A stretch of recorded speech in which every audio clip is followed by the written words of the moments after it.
Hello and welcome to Open Line. I'm Starlene Stringer. Irving is continuing work on a new comprehensive plan. It's called Imagine Irving. Well, on this program, we're going to talk about the progress and look ahead to the next steps. Our special guests are John Fregonesi. He is the president of Fregonesi and Associates. Kevin Cass is the City of Irving's redevelopment administrator. Thank you both for being here.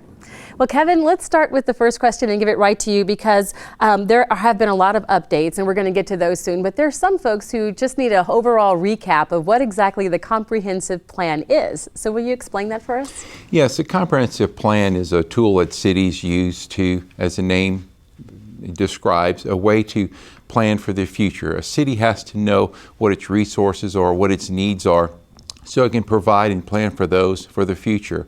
Things such as water resources, recreational facilities, police, fire, and how to plan for those needs in terms of finances, tax revenue, and those sort of things. It's a process most cities undertake about every 5 years and then updates accordingly like we're doing at this time. Wonderful. And we're going to come back to you in just a minute. But now I want to come to you, John, and ask, well, how did you get involved? I'm a consultant. I've been a planner for about 40 years now, and we've done comprehensive plans all around the country. I spent about 20 years as a planner in cities doing those, using them, and then the last 20 years I've been doing that. So I was hired to bring a team together to provide some of the technical work and the public involvement part of doing the comprehensive plan for Irving. Wonderful. So, Kevin, why exactly did you want to do this? It's needed for a proper long-range planning of city resources. Once again, in your daily life, you plan and so you can make provisions for what you need in the future. Cities do the same thing, but it's on a much larger scale. Many more things are involved. In this particular plan, in addition to looking at future land use, fire, police, infrastructure, we're looking at other entities such as communication needs. What are our future communication needs? Fiscal security. These are things we haven't looked at in the future, but things that are very vital to cities and making sure that these are things that we have the technology to provide for as we go forward. These plans will also then allow us to develop smaller, more focused plans in terms of water strategies, parks, planning, those sort of type of facilities. So everyone knows that their needs are and allows the city staff to then set aside those resources to provide for these needs. Wonderful. And John, I understand you recently released a draft report of the plan. What's the headline from that? Well, that's the vision. It's an overview of the plan. It's kind of the executive summary, and we're still developing the details of that. But the overview is looking at Irving in its form as a series of centers and corridors. And the idea is that, cities classically have a downtown and then have corridors radiating out. Irving has several centers. Some are new, some don't exist yet, and some are old and are going to be revitalized. For example, you've got the Heritage District downtown, the old downtown Irving. That's being revitalized. That's going to be an important arts and entertainment place, an important area. You've got Las Colinas as an example of a center. It's not done.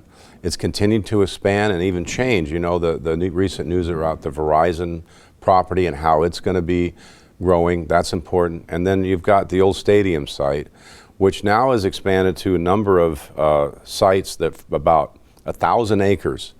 That is going to be an important center. We estimate about 10,000 housing units and 20,000 jobs will be located there in the future. So getting all that stuff put together, designing it so that they have access to transit, that it's walkable in those centers, but you can still get to it by car, making sure those people can move around between those. That's kind of the focus of the plan. The other focus of the plan is to really recognize most of Irving as stable neighborhoods and to keep that stability there, to not have a lot of intrusive change enter into those neighborhoods, make sure they're nice and quiet and stable the way people like them. Makes sense. And Kevin, just as a side note, since we just mentioned it, I know you're active in Heritage Crossing, right? Yes, ma'am. So how are things progressing there? Real well. We are very pleased with the progress we've had down there. We do have new businesses opening downtown, especially on Main Street. And most recently, we have the new single-family housing development along Delaware Creek on 6th Street. Those homes, that's 40 new homes currently being developed by the Hines Corporation. That's phase one of several phases of new housing. That's the first time we've had really this large a scale of new housing in South Irving post-war. So we're very excited about that. We are also in continued discussions with TxDOT, the Texas Department of Transportation, regarding Irving Boulevard and 2nd Street, how we can make improvements to those two thoroughfares to assist in downtown redevelopment in terms of making it more viable for businesses to operate and to relocate to our area and making for a downtown walkable urban environment. Very nice. And John, let's talk a bit more about the comprehensive plan, because I know that another part of the theme is actually higher education. Can you talk a bit about that? Well, one of the things that's interesting about Irving is how young it is. Irving's average age is 32. The United States is pushing on 38. And when we've done some research on the components of Irving, on the kind of people here, we got some marketing data. And there's two groups. One they call urban-loving millennials and young working families. So that's in the region, in the four-county area, that's about 30% of the population. In Irving, it's 65%. And we know that between young families raising their kids and these young millennials that are, in many cases, very much in the workforce and needing to expand their skills, combining education and having opportunities for education here, both at the secondary school level and at the college level, is really important for the economy. What we've heard from people doing economic development is the ability to have an educated workforce is like the prime mover for people locating here. And the people can't stop with their education. They have to have continuing education. So working with the community college and with the University of Dallas to make sure they're integrated into the economic development needs of the city is really important, and one of the things that we're looking to do. Interesting. And I know something else you've done recently is hold an open house at the South Irving Library. What was the goal of that? The goal was to really start a conversation with where we're at and to get information from people about what they're concerned about, and also some ideas on how to involve more people. It was interesting that a number of the people that showed up were these young, kind of hip, involved people. They're doing a number of things. It was one guy, I think he was 24, has got a website for all the different restaurants in Irving that he helps them promote it. And one thing we noticed coming from outside, Irving has a tremendous diversity of really nice restaurants from all the ethnicities that are here. You can get, you know, Guatemalan, Mexican, Nepalese, Argentinian. I love the bakery. Yeah, that's right. My family's from Argentina, so I like that especially. Anyway, but people you kind of have to search it out. Making that better known is really going to help the businesses and help Irving and make Irving a more exciting place to live. So we want to they were interested in getting involved in the plan, and we're interested in hooking with someone like that's connected with their young friends and get them involved, because frankly this plan isn't for people in their 70s and 80s, it's for people in their 20s and 30s. That's the future. I mean, everyone's welcome to be involved. Right. But it's important that the future is cast by people that are young, that they're looking at their future. Yeah, exactly. That makes sense. So Kevin, you were there at the event at the library for the open house. What did you think of it? We were very pleased with the turnout. We had great comments from the audience at the end. The presentation that John and his folks presented was fantastic. It was just the initial layout of the overall vision, and it was well received. And we were very pleased with that. We did do a quick vision survey right there with we have little clickers that people had used to provide some immediate feedback to the audience. We really enjoyed that. I think the audience enjoyed that. And that particular survey is also currently online at imagineirving.org. People can go in and fill that in, and that information goes directly back to John and his folks as well as part of our input process. And I'd like to say the whole vision is up there. We're really proud of our website. It's very easy to use. You can use it on your mobile. It's completely mobile friendly. And you can go through and see each one of the chapters, what's involved, what the issues are, and then take the vision survey, which is going beyond what do you think of this idea to what do you think we should do first. Should we fix the roads? Should we work on revitalizing aging shopping centers? Should we work on downtown Irving or you know, the stadium site? I mean, it's choices to make. After you adopt a 20-year plan, one of the really important parts is what are the strategies? It's like, okay, we adopt the plan, you wake up the next morning, what are you going to do? Right. We want to make sure that the dance steps are kind of laid out in terms of how we move forward. That makes sense. And so I understand the open house was kind of a kickoff to the next step, to the next part of this plan. So what exactly is it next? Is it the vision survey? The vision survey is online, and I think from now to the end of the year, we're going to be doing more online activities. People want to participate a lot of times when it's convenient for them, and not have to go to a meeting. So we're going to be doing that. In January, we're going to kick off a second round of events, and we're going to be going to festivals and things that are happening in town. We're going to have some other online events combining online and live. And we're going to be also having a number of other ways to get resources. And I just want to say, anyone can send us an email at there, and if they have an event or if they have a group, they want to have somebody come talk to them about the plan, we'll be glad to do that. It's pretty entertaining. It's not a boring thing. We don't just go there and it's not a lecture. It's interactive. So there's ways for you to get involved and tell us the direction you want to go. Wonderful. Well, let's talk a bit more about the themes, because I know one of them that you're exploring is actually transit-oriented development. Right. Tell us about that. Well, Irving recently acquired this orange line that goes through Irving, and I can't remember the number of stops, Kevin. It's like 8 or 9? 7 or 8, I believe. 7 or 8. And it's a tremendous asset that attracts businesses, and it's kind of interesting. They are laid out, and they've been kind of sitting there dormant. Now people are really starting to react to them. So we know Verizon, in their expansion, they're moving out towards the station, or a new station. They want to build a new station and move out there. The old stadium site, all the developers there are orienting towards the station and want to build another station. So that's really important. So in all the stations in Irving, we want to take advantage of the ability to get on that rail, and you can either be in DFW or in downtown or any place in between in a minute, not in a minute, but in 20 minutes. You're not, you don't have to have a car. You're not worried about congestion. And especially with the international aspect of Irving, the fact that you have a lot of visitors from out of the country, you have a lot of business people coming here from DFW. It's important for them to be able to get around, not necessarily without having to understand roads in Texas. Sure. Yeah, which can be confusing for those of us who've been here years. And a lot of times if you go to a different country, you don't necessarily want to hop in a car and drive. And people coming here on business from other countries, they're much more comfortable on transit and they're much more used to it. So that's a real aspect. And that's kind of underdeveloped right now in Irving. The line's there, the facility's there. The potential for it is still not fully developed. And part of this plan is to really make the most of it. And also the other point is what people call the last mile problem.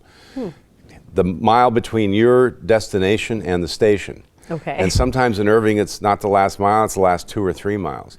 Making sure that if you're going to take transit, you can get to your destination from that transit line with buses and shuttles. And I think pretty soon, frankly, the driverless cars people are talking about, one of their big aspects is going to be smaller transit.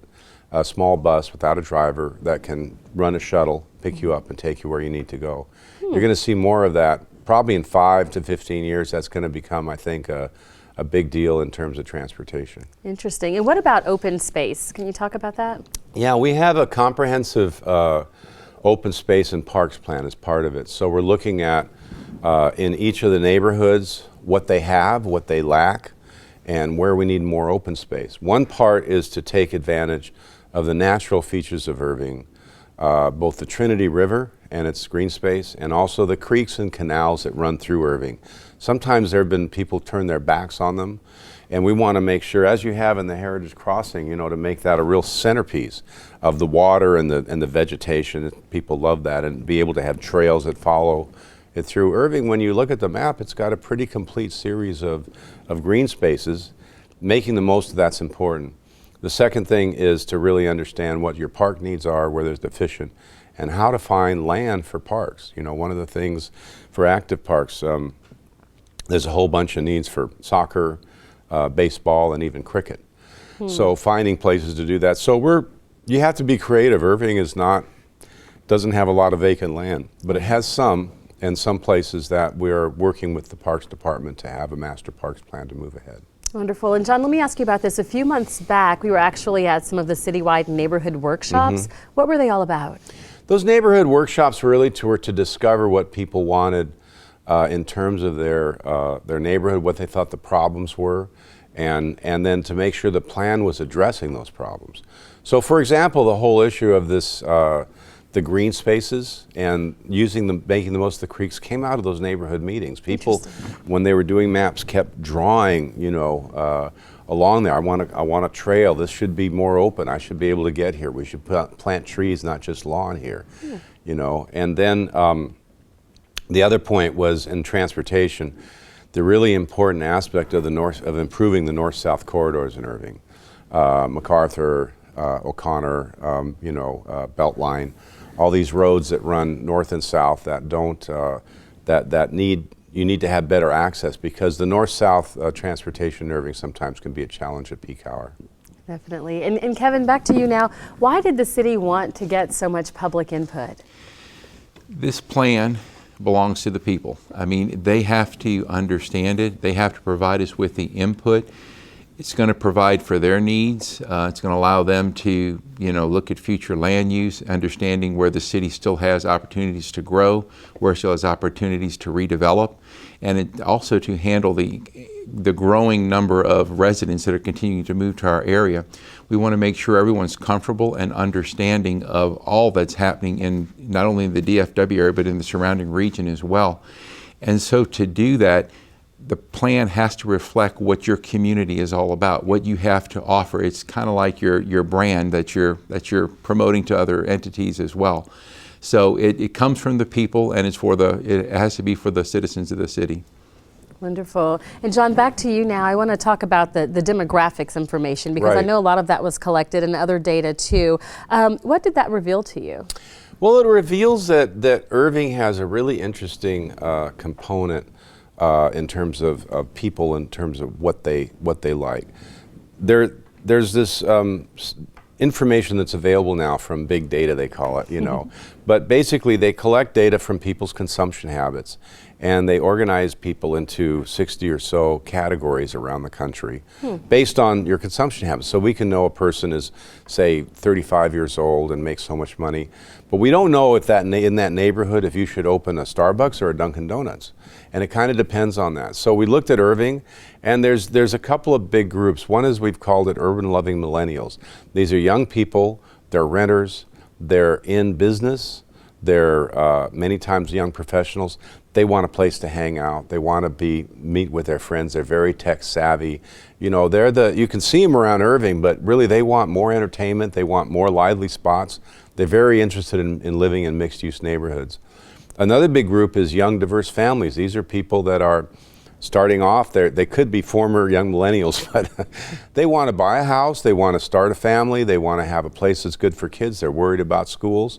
Very ethnically diverse. I think Irving is majority, is a whole bunch of ethnic groups, and it's important to understand that. But they do want a lot of things in common. So I think we've got to find a way to make sure they can settle in Irving, that they find what they need. And a lot of that is they want a housing. They like to buy used housing and fix it up, and also they like to buy new housing. But many of them want a smaller lot. They don't want a big house and a big lot. They want a smaller lot to make sure there's variety there, and that Irving is allowing for that. And there's an important group of older baby boomers that are very important to the community, that have needs for their future. We were talking about that last night. People were saying, I'm looking to retire here. I want to retire in place, but I have different needs. I want to get rid of my great big house. I want a smaller place. I only want 2 bedrooms. I want to be able to lock it up and go visit the grandkids and have a secure spot that I can live in. And I think that's another need that we have to plan for, the very diverse population here. But it's kind of nice. A lot of communities have a problem with an aging population. A lot of countries have a problem with an aging population where everybody's getting older and there's no young people. You don't have that in Irving. And it really drives the success of your economic development program, as you have a really well-educated young workforce here that's got a lot of skills. That's why everyone wants to locate their business here. Wow, and so that brings us to the next question to you, Kevin. So what is the value in getting all this data?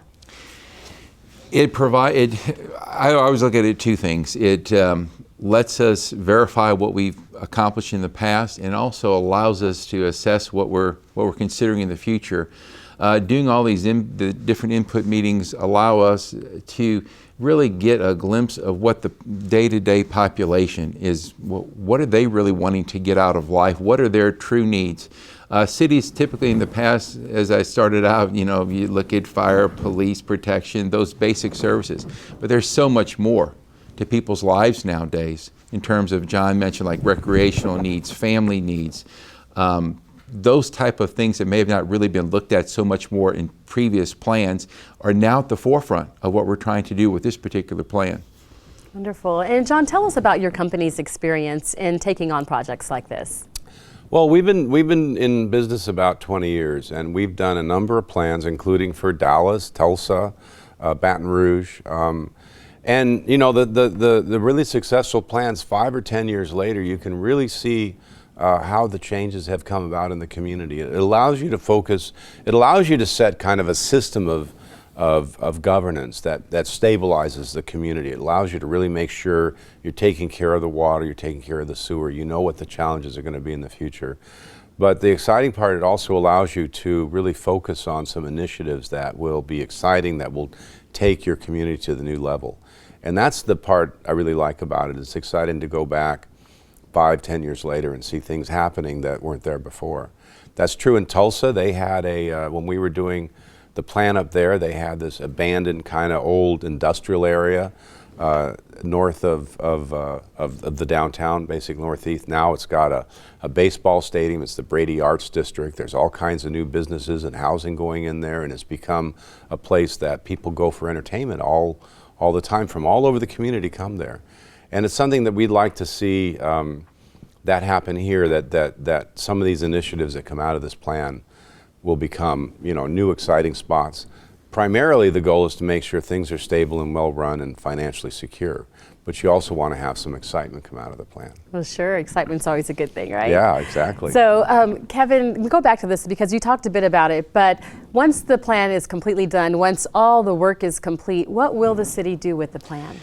This becomes a very vital tool for the city leadership, city council, senior staff at the city in putting together their budget each and every year in terms, as John alluded to earlier, what do we need to focus on first? And as part of this process, we will have an active strategy that John's group will provide us with. Council will use that each and every year as they put together the budgets, and that provides them with input on where we really need to focus our resources for that particular year. Most of the strategies are about a 5-year time frame, and after that point, then we typically go back and reassess, as John said, 5 years down the road, are we still where we thought we would be, or do we need to make some adjustments? So it becomes a very vital tool for the city leadership to use in planning for your future. Wonderful. And so how long do you think the whole planning process is going to take? This particular process, we've been at it for about a year now. We should be concluding by this summer. We are on schedule to have our drafts done by early spring and look to take this to the city leadership in the June-July timeframe. Wonderful. And so, John, in your experience, how has the work paid off in other cities? You mentioned a bit about the success that you had in some, but tell us some more stories. Well, it's funny. If you look at Dallas, I think the Forward Dallas really changed their attitude towards infill and redevelopment. Some of the challenges still exist in southern Dallas, but if you look at the downtown, if you look at the areas, the Oak Cliff, some of the other areas around the stations, they've had a tremendous amount of redevelopment inside. It was a city that was basically couldn't annex anymore, and they were worried about falling behind, but actually they've had quite a building boom. It's been going according to plan. About 50% of their housing units are within 3 miles of the downtown. And that's kind of one of the things they wanted, was to get more people living downtown, and they've been successful there. In Baton Rouge, that's another place that I think they've had a lot of success.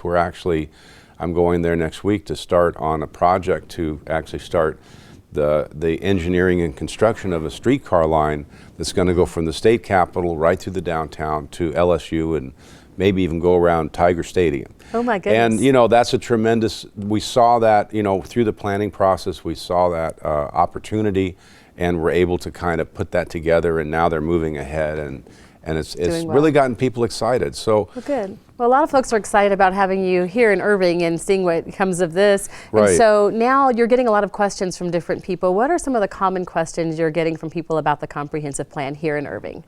Well, I think last night we heard a lot of people concerned about, you talk a lot about international business. What about the small business? I'm not an international company. I'm a person that works here. And I think that's an important part of the plan, is we want to make it a good place for an entrepreneur to start a business and to be able to succeed. And there's a lot of ways that the city can help that. They can make sure that the zoning's right so that you can start a business. A lot of times you're going in, you're buying an old business and rehabbing it. You're buying an old garage and turning it into a cool restaurant. Your zoning has to allow that, and you have to make sure that's done in a good way that enhances the neighborhood, doesn't be detrimental to it.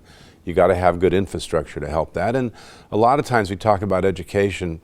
It's important to have support for people doing entrepreneurship in terms of to be able to get the resources, get to the SBA to help get loans to start a business, learn how to run a business. There's a lot of ways that you can have education and help doing that. And that involves the educational institutions, things like that the city can help catalyze. Wonderful. And remind us again how we can all get involved. Well, you can get involved by going to imagineirving.org. Put your name in on the mailing list. We'll make sure you know about what's coming up and all the exciting ways you can get involved. Fill out the survey and read about the vision. And we will be back to you with new and exciting ways to get involved. You'll be hearing again from us. Wonderful. It was a pleasure hearing from y'all today. John, Kevin, thank you both for being here. And thank you for watching. I'm Starlene Stringer. Please be sure to join us live Thursday, December 3rd at 1:30 p.m. for our next edition of Open Line. Our theme will be the Season of Giving, and we'll have reps from several local charities. If you have questions, email them to ictn@cityofirving.org, and we'll get answers for you on our next edition of Open Line. We'll see you then.